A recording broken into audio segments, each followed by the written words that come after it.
Durante décadas, el mundo creyó conocer a Julio Iglesias, el cantante romántico por excelencia, el hombre elegante, sonriente, eterno. La voz que cruzó idiomas, continentes y generaciones sin perder su lugar en la cima. Para millones, Julio Iglesias fue la prueba viviente de que el éxito absoluto era posible. Pero hay una pregunta que rara vez se formula cuando una figura parece invencible. ¿Qué ocurre cuando la imagen es tan perfecta que no deja espacio para la verdad? Julio Iglesias no solo conquistó escenarios, conquistó una narrativa. La del hombre que sobrevivió al destino, que convirtió una tragedia temprana en triunfo, que transformó el dolor en melodía. Su historia pública se contó siempre como una victoria. Un relato limpio, inspirador, casi intocable. Y precisamente por eso, pocas veces se cuestionó. Mientras el público cantaba sus canciones como himnos de amor eterno, algo más se iba construyendo en silencio. Una vida vivida a ritmo implacable. Una identidad moldeada por la exigencia constante de agradar. Una distancia progresiva entre el hombre real y el personaje global que el mundo esperaba ver. Julio Iglesias fue muchas cosas al mismo tiempo: artista, símbolo, producto cultural. Su presencia era omnipresente, pero su voz personal cada vez más lejana. La sonrisa permanecía, la elegancia también, pero el silencio crecía, no como ausencia de palabras, sino como ausencia de preguntas incómodas. En una industria que celebra la permanencia y castiga la pausa, Julio aprendió a no detenerse. El éxito no admite descanso. Y cuando alguien se convierte en una marca mundial, incluso el cansancio deja de pertenecerle. Todo debe continuar. Todo debe parecer intacto. Este no es un relato sobre escándalos visibles. Es un relato sobre lo que se normaliza cuando el éxito es demasiado grande. Sobre las renuncias invisibles que exige sostener una imagen perfecta durante décadas. Sobre el costo emocional de ser siempre el mismo, incluso cuando el mundo cambia. Esta noche, en Fama MX, no vamos a desmontar un mito para destruirlo. Vamos a mirarlo de cerca. Porque detrás de cada canción romántica, detrás de cada aplauso interminable, hay una historia menos cantada. Una historia que no grita, pero pesa. La pregunta no es cuántos discos vendió Julio Iglesias. La pregunta es, ¿qué precio se paga cuando el mundo solo acepta una versión de ti? Antes de que el mundo aprendiera a pronunciar su nombre como sinónimo de romanticismo global, Julio Iglesias fue simplemente un joven con un futuro claro y, en apariencia, predecible. Nació en Madrid, en un entorno marcado por la disciplina, la ambición y una noción muy definida del éxito. Nada en sus primeros años indicaba que su destino estaría ligado a la música. Al contrario, todo parecía conducirlo hacia otro tipo de reconocimiento. Julio creció con la expectativa de destacar, no como artista, sino como profesional. Su formación fue exigente, estructurada, orientada al logro. En ese contexto, el talento no se celebraba como expresión emocional, sino como herramienta para avanzar. El deporte ocupó un lugar central en su juventud. El cuerpo era fortaleza, proyección, futuro. La idea de vulnerabilidad no formaba parte del relato. Ese camino se interrumpió de forma abrupta. Un accidente cambió no solo sus planes inmediatos, sino la manera en que se percibía a sí mismo. De un día para otro, el cuerpo dejó de ser garantía. El movimiento se volvió limitado, el tiempo abundante y el silencio inevitable. No fue una transición elegante ni inspiradora en su momento, fue una ruptura, una caída que obligó a replantearlo todo. Durante la recuperación, Julio enfrentó algo que nunca había conocido: la inmovilidad. Para alguien acostumbrado al control y al avance constante, detenerse fue una experiencia profundamente desconcertante.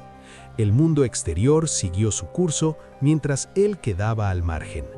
Y en ese margen apareció una pregunta que hasta entonces no había tenido espacio. ¿Quién se es cuando el plan original desaparece? La música no llegó como vocación clara, sino como refugio, un espacio íntimo, casi accidental, donde el tiempo podía pasar sin exigir resultados inmediatos. Cantar no era todavía una ambición, era una forma de ocupar el silencio, de reconectar con algo propio cuando todo lo demás parecía suspendido. Esa relación inicial con la música fue privada, desprovista de espectáculo. Sin embargo, incluso en ese contexto íntimo, empezó a manifestarse una cualidad que más tarde definiría su carrera: la capacidad de comunicar emoción sin estridencias. Julio no cantaba desde la técnica perfecta ni desde la exhibición, cantaba desde la contención, desde una voz que no imponía, sino que acompañaba. Esa sutileza, que al principio parecía modesta, se convertiría en su mayor fortaleza. El paso de la intimidad al escenario no fue inmediato. Hubo dudas, resistencias y una sensación persistente de estar entrando en un territorio que no estaba pensado para él. Convertirse en cantante implicaba aceptar una identidad nueva, alejada del ideal inicial de éxito, y aceptar esa transformación no fue un gesto heroico, sino una necesidad silenciosa. Cuando finalmente comenzó a mostrarse en público, lo hizo sin el aura del artista predestinado. No había una narrativa grandilocuente, había, más bien, una mezcla de disciplina aprendida y sensibilidad recién descubierta. Julio abordó la música con la misma seriedad con la que habría abordado cualquier otra carrera: ensayo, control, constancia. La emoción estaba ahí, pero siempre contenida.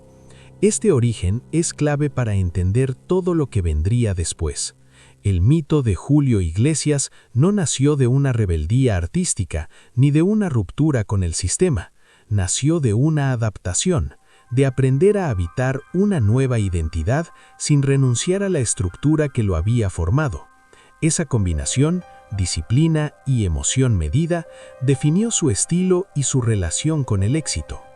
El accidente, visto desde la distancia, suele narrarse como punto de partida inspirador, pero en su momento fue una experiencia de pérdida. Pérdida de control, de dirección, de certeza. La música no borró esa pérdida, la reorganizó, le dio forma, y al hacerlo, sentó las bases de una carrera construida sobre la capacidad de convertir la fragilidad en una imagen estable. Aquí comienza el mito, pero no como triunfo inmediato, comienza como una reconstrucción silenciosa, como la aceptación de que el camino original ya no existía y que el nuevo exigía otro tipo de fortaleza, no la del cuerpo, sino la de la permanencia, no la del impacto, sino la de la constancia. Julio Iglesias empezó a nacer como figura pública en ese punto intermedio entre lo que fue y lo que aún no sabía que sería, sin estruendo, sin promesas grandiosas, solo con la determinación de no quedar detenido en el lugar donde el accidente lo había dejado. Esa determinación, más que el talento, fue el verdadero origen de su historia. Lo que vendría después transformaría esa reconstrucción en un fenómeno global. Pero para entender el alcance de ese fenómeno, primero es necesario reconocer este comienzo marcado por la interrupción, la adaptación y el silencio. Porque el hombre que más tarde cantaría al amor frente a millones, aprendió primero a convivir con la pérdida en soledad. Aquí se cierra el punto de partida, no el del ídolo, sino del hombre obligado a reinventarse. Y desde esa reinvención, el camino hacia la cima comenzó a trazarse con una lógica implacable, una lógica que pronto convertiría la contención en marca personal y el control en estrategia de supervivencia. Cuando Julio Iglesias irrumpió definitivamente en el panorama musical, no lo hizo como una promesa pasajera. Su ascenso fue rápido, sostenido y sobre todo meticulosamente controlado. En poco tiempo pasó de ser un cantante emergente a convertirse en una presencia constante en escenarios, radios y televisiones. El éxito no llegó como un golpe de suerte, sino como el resultado de una estrategia silenciosa que priorizaba la permanencia por encima del impacto inmediato. La industria encontró en él algo inusual. Julio no representaba la rebeldía ni la ruptura estética, representaba seguridad. Su voz era reconocible sin ser estridente, sus canciones hablaban de amor sin escandalizar, su imagen transmitía elegancia, cercanía y una masculinidad cuidadosamente medida. En una época de cambios culturales acelerados, esa estabilidad resultó profundamente atractiva. El público respondió con una fidelidad que sorprendió incluso a quienes apostaron por él desde el inicio. Las ventas crecieron, los conciertos se multiplicaron y la demanda internacional no tardó en llegar. Julio Iglesias empezó a cruzar fronteras con una facilidad poco común. No necesitaba adaptarse de manera drástica. Su propuesta era suficientemente flexible para dialogar con distintas culturas sin perder identidad. Aquí se consolidó una decisión clave: la construcción de una imagen impecable. Cada aparición pública parecía diseñada para reforzar una narrativa de éxito continuo. La sonrisa constante, el tono amable, la ausencia de conflictos visibles, todo contribuía a una sensación de equilibrio casi artificial. No había sobresaltos, no había caídas, solo una línea ascendente que parecía no agotarse nunca. Esa perfección no era casual. Julio comprendió pronto que el éxito global exige coherencia. Cambiar demasiado rápido implica riesgos, mostrar fisuras también. Por eso optó por una repetición controlada de elementos que funcionaban. El mismo tipo de repertorio, la misma estética, la misma actitud frente a la prensa. La familiaridad se convirtió en su mayor aliada. Mientras otros artistas buscaban reinventarse constantemente, él apostó por la continuidad, y el mercado lo recompensó. Cada nuevo lanzamiento confirmaba lo que el público ya esperaba encontrar. Julio Iglesias se transformó en una marca fiable, una presencia que prometía emociones conocidas, sin sobresaltos ni contradicciones. Esa previsibilidad, lejos de restarle atractivo, fortaleció su vínculo con millones de oyentes. Pero esa construcción tenía un costo invisible. Para sostener una imagen perfecta, es necesario reducir el margen de error al mínimo. Cada decisión pasa por filtros, cada gesto se mide, la espontaneidad se vuelve un riesgo. Y cuando una figura pública se convierte en símbolo global, incluso la vida privada deja de pertenecerle del todo. Todo debe encajar en el relato. En esta etapa, la figura de Julio Iglesias se volvió omnipresente. Su música sonaba en distintos idiomas, su rostro aparecía en medios de todo el mundo, y sin embargo, su voz personal comenzaba a diluirse en la narrativa que lo rodeaba. El personaje romántico ganaba espacio.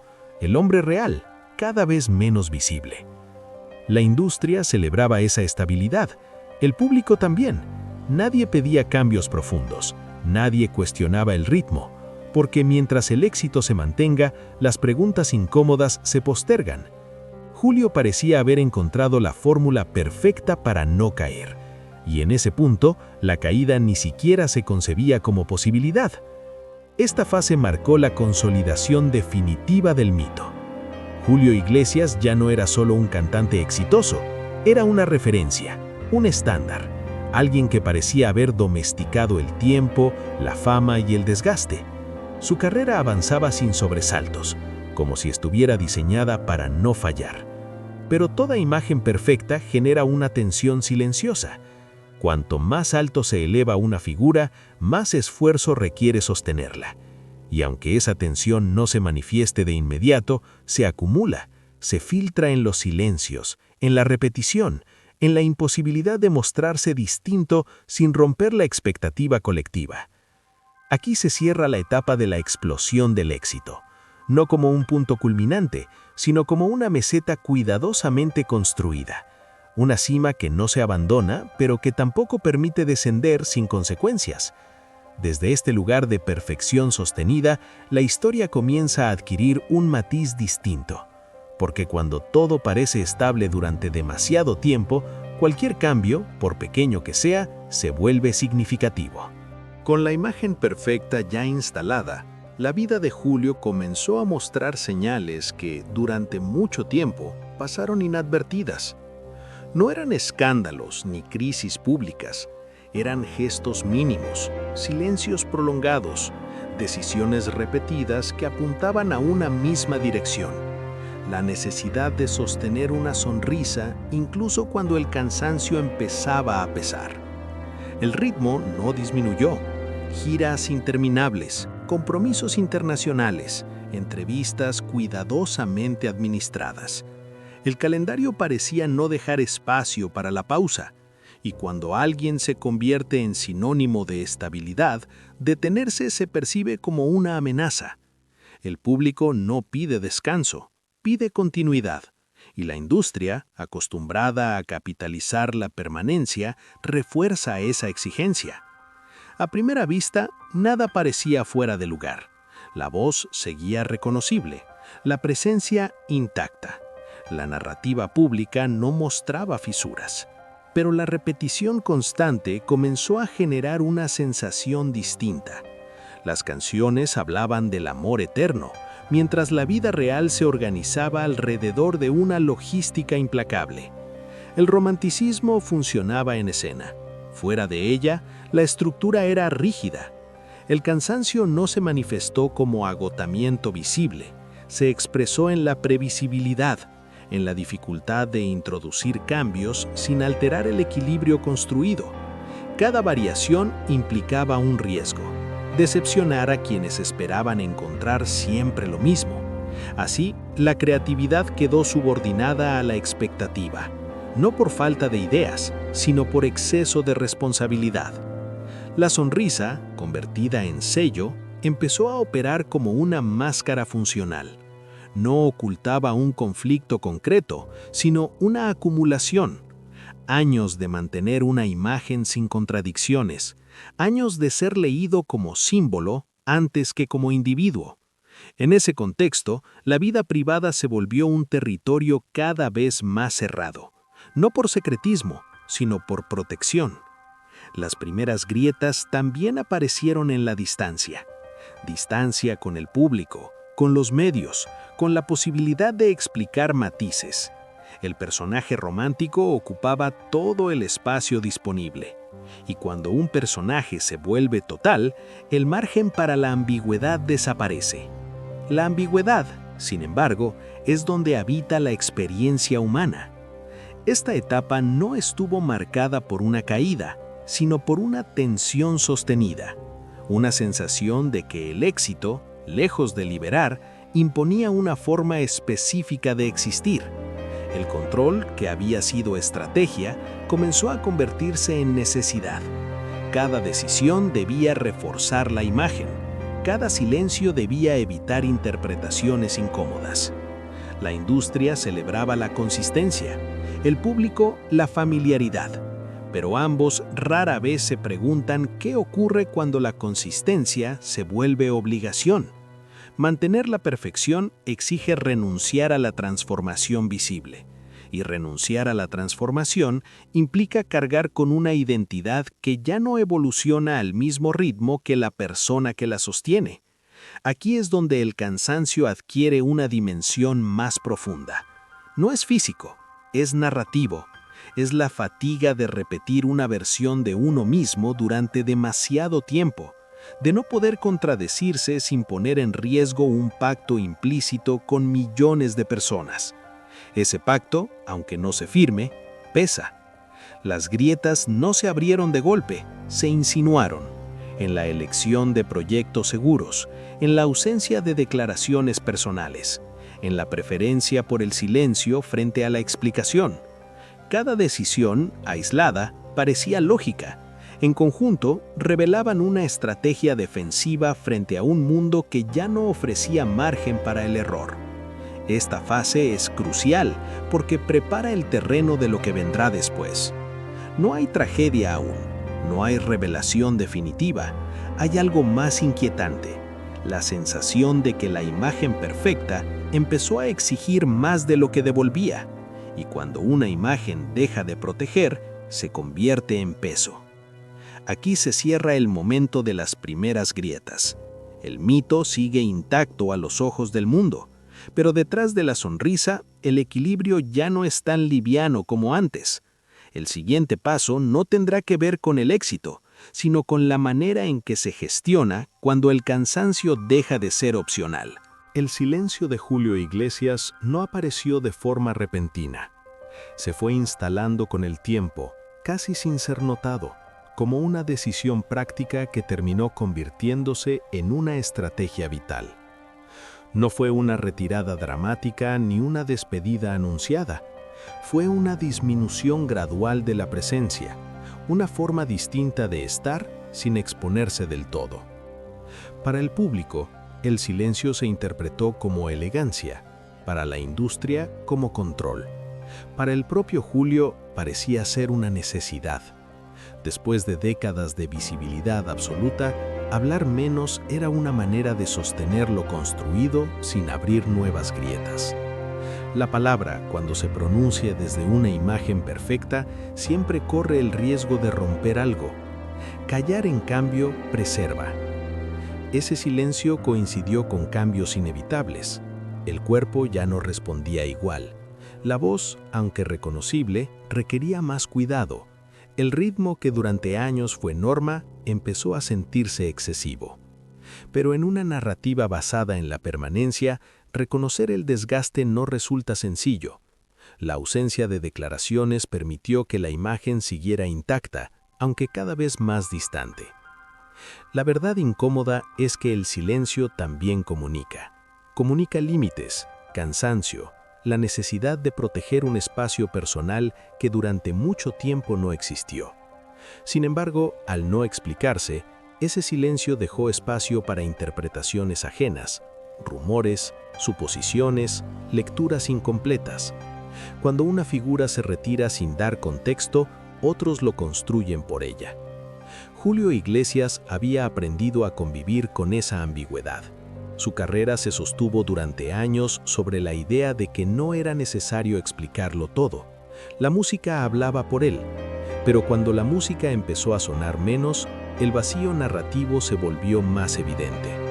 El público seguía recordándolo, pero ya no lo encontraba, y esa distancia generó una sensación extraña, la del mito que se conserva, pero no se renueva.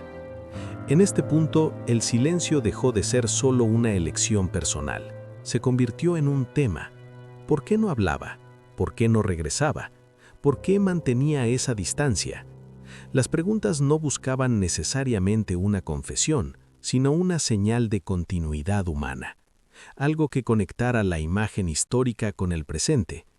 Aquí aparece una tensión central. El silencio protege la imagen, pero debilita el vínculo. Mantiene el respeto, pero enfría la cercanía. Julio optó por preservar la figura antes que exponer al hombre, no como engaño, sino como coherencia con una carrera basada en el control y la previsibilidad. Sin embargo, esa coherencia también implicó aceptar que la relación con el público cambiara. Las verdades que incomodan no son revelaciones ocultas, son realidades simples. El tiempo pasa, el cuerpo se cansa, la exposición pesa. Decirlas en voz alta habría humanizado la historia, pero también habría alterado una narrativa que durante décadas se sostuvo sobre la ilusión de continuidad infinita. Julio eligió no alterar esa ilusión.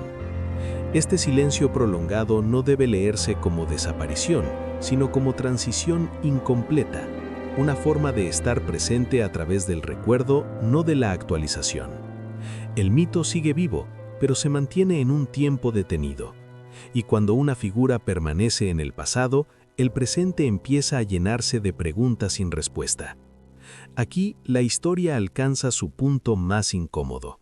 No porque haya un conflicto visible, sino porque el silencio obliga a confrontar algo que el éxito suele ocultar. Nadie puede sostener una imagen perfecta para siempre. Elegir callar puede ser una forma digna de retirarse, pero también deja abierta la pregunta sobre lo que nunca se dijo. Este es el umbral antes del cierre, el momento en que la figura pública se mantiene intacta, pero el relato ya no avanza. Lo que queda es la reflexión, y desde esa reflexión, la historia de Julio Iglesias deja de ser solo la de un cantante exitoso para convertirse en un espejo sobre cómo manejamos el paso del tiempo cuando la fama no admite desgaste. Desde la perspectiva de Fama MX, la historia de Julio Iglesias no se entiende como una retirada misteriosa ni como una estrategia de marketing tardía. Se entiende como el resultado lógico de una carrera construida sobre un principio muy claro: el control absoluto de la imagen como forma de supervivencia. Durante décadas, ese principio fue su mayor fortaleza. Con el tiempo, también se convirtió en su límite. Julio no necesitó reinventarse porque su propuesta parecía funcionar en cualquier época. La constancia fue su marca. Pero la constancia prolongada exige un precio silencioso. Mantener una imagen perfecta implica reducir la complejidad, dejar fuera las contradicciones, posponer la vulnerabilidad. Y cuando una figura pública vive demasiado tiempo en ese estado, la perfección deja de ser aspiración para convertirse en frontera. En Fama MX creemos que el verdadero conflicto no está en lo que Julio hizo o dejó de hacer, sino en lo que el sistema espera de figuras como él. El éxito sostenido no admite pausas visibles. El cansancio no encaja en la narrativa del ídolo eterno. Por eso el silencio se vuelve una solución funcional. Callar preserva, explicar expone, y Julio eligió preservar. Esa elección es comprensible. Después de años de exposición global, la privacidad se convierte en un acto de autoprotección. Sin embargo, también tiene consecuencias. El silencio protege la imagen, pero rompe la conversación. Mantiene el respeto, pero enfría el vínculo. El público no exige confesiones, pero sí señales de humanidad. Cuando esas señales desaparecen, la figura se vuelve distante, casi abstracta. Aquí es donde la historia de Julio Iglesias se vuelve representativa de una generación entera de artistas, una generación formada en la idea de que la autoridad se sostiene sin explicaciones, que el ídolo debe ser coherente, elegante, inalterable. Pero el presente funciona bajo otras reglas. Hoy se valora la imperfección compartida, la evolución visible, la capacidad de decir hasta aquí. Fama MX no plantea que Julio deba hablar ahora o reescribir su historia. Plantea algo más amplio, que la perfección sostenida durante demasiado tiempo termina aislando, no por falta de talento, sino por exceso de control. El mito se conserva, pero se congela, y cuando se congela, deja de dialogar con el presente. Recordar a Julio Iglesias solo como un éxito imbatible es incompleto. Recordarlo como un artista que eligió el silencio para no traicionar una imagen también lo es. La comprensión real surge en el punto medio. Reconocer que su grandeza se construyó sobre una disciplina férrea y que esa misma disciplina limitó la posibilidad de mostrarse vulnerable cuando más lo necesitaba. Desde Fama MX miramos esta historia sin nostalgia ciega ni juicio fácil. La miramos como un espejo, porque lo que le ocurrió a Julio no es excepcional, es el destino frecuente de quienes aprendieron a sostenerlo todo sin mostrar el peso. Y ese peso, tarde o temprano, encuentra una forma de hacerse sentir. Aquí la reflexión no busca cerrar una historia, sino abrir una pregunta necesaria. ¿Qué ocurre cuando el éxito no deja espacio para envejecer a la vista de los demás? ¿Qué pierde una figura pública cuando decide callar para no romper una imagen que ya no puede sostenerse igual? La respuesta no es simple, pero formular la pregunta ya es un primer paso para entender que incluso los mitos más sólidos tienen límites humanos, y reconocer esos límites no disminuye la grandeza, la vuelve más real. Al cerrar esta historia, Julio Iglesias no aparece como una figura caída ni como un enigma irresuelto. Aparece como alguien que eligió una forma específica de permanecer, conservar la imagen antes que exponer el desgaste. Esa elección no es un escándalo, es una postura, y como toda postura sostenida durante décadas, deja consecuencias visibles e invisibles. El mito sigue intacto, las canciones siguen sonando. La memoria colectiva continúa asociándolo con una idea de elegancia, romanticismo y éxito global. Pero el presente se relaciona con él desde la distancia. no por olvido, sino por ausencia de diálogo. Julio Iglesias permanece como una referencia histórica más que como una presencia activa.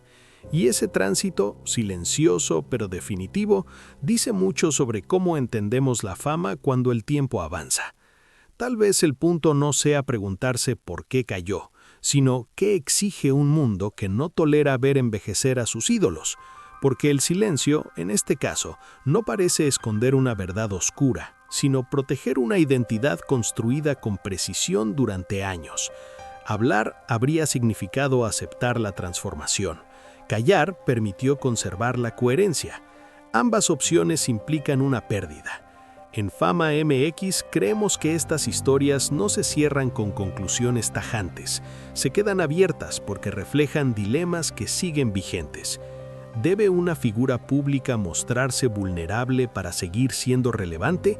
¿O tiene derecho a retirarse sin explicaciones cuando la imagen ya no coincide con la experiencia real?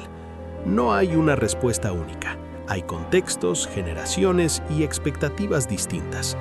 La historia de Julio Iglesias invita a una reflexión más amplia sobre la relación entre éxito y silencio, sobre el precio de la perfección sostenida, sobre la dificultad de soltar una imagen cuando el mundo solo aceptó una versión de ti. Entender esto no disminuye su legado, lo complejiza, y en esa complejidad su figura se vuelve más humana aunque haya elegido no mostrarlo. Por eso te invitamos a dejar tu opinión en los comentarios. ¿Crees que el silencio de Julio Iglesias fue una forma de dignidad o una barrera que lo alejó del presente? ¿Preferimos ídolos perfectos o artistas que envejecen a la vista de todos? Y si quieres seguir explorando las historias donde el brillo convive con el desgaste y el silencio dice más que 1000 palabras, suscríbete a Fama MX.